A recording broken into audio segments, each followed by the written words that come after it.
Shout out po sa mga asawa nasa Pilipinas.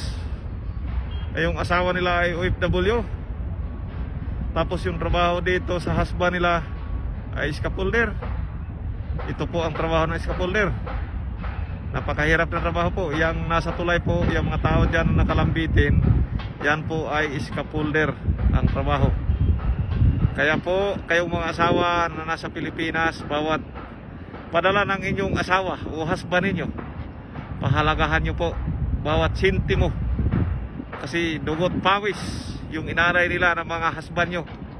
Bawat akyat dyan sa, sa mga pipe na yan. Kaya po, lagi nyong tatandaan, hindi biro po ang trabaho ng scaffolder. Kasi buhay nila nakasalalay. Isang pagkakamali lang, malaglag ka dyan, wala na, sinsilyo na. Okay po. At lalo na sa mga anak po, na yung mga magulang nila ay OFW, pahalagahan nyo po. Kayong mga anak, pahalagahan nyo yung bawat padala ng magulang mo. Lalo na yung pangbayad sa mga tuition nyo.